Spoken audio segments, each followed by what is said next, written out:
Years of my pilgrimage are 130 years. Few and evil have been the days of the years of my life.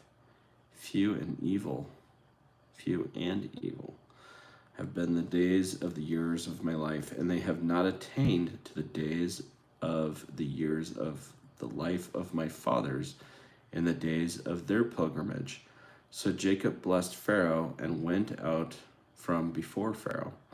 So it's actually interesting because this is talking about the longevity or the lifespan, right? Declining within the human race. So I don't know if you guys are paying attention, but that's one thing right there.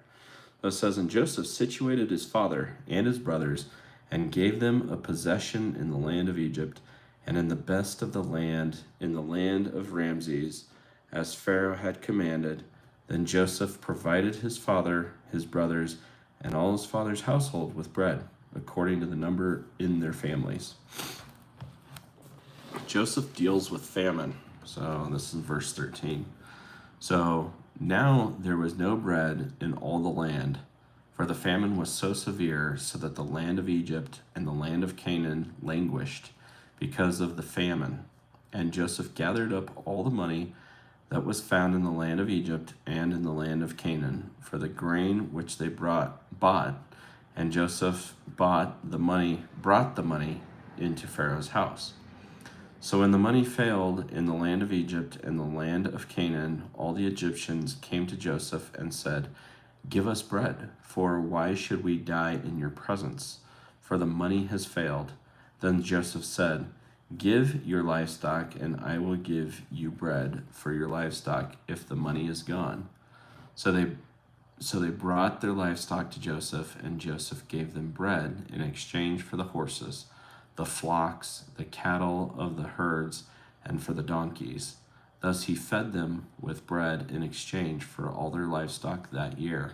Wow, that's kind of wild. That's a lot of food.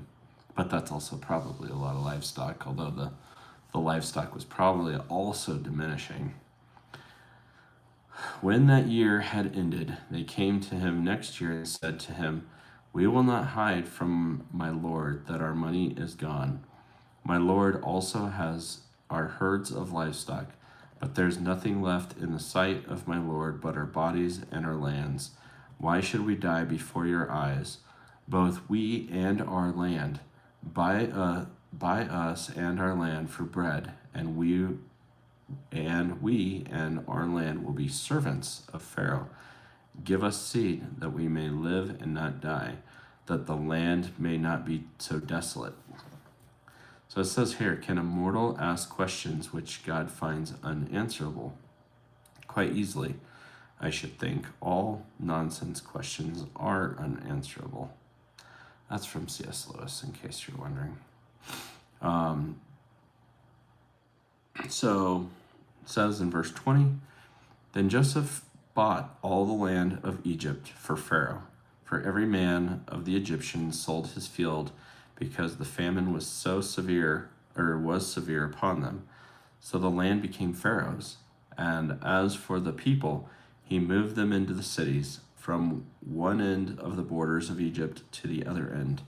Only the land of the priest he did not buy, for the priests had rations allotted to them by Pharaoh, and they ate the rations which Pharaoh gave them. Therefore they did not sell their lands.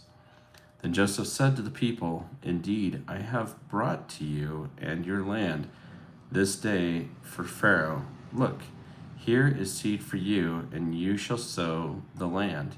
And it shall come to pass in the harvest that you shall give 1/5 to Pharaoh, 4/5 shall be your own, as seed for the field for your food, for those of your households, and as food for your little ones." So they said, "You have saved our lives, so let us find favor in the sight of my lord, and we will be Pharaoh's servants." And Joseph made it a law over the land of Egypt to this day that Pharaoh should have 1/5, except for the land of the priests only, which did not become Pharaoh's.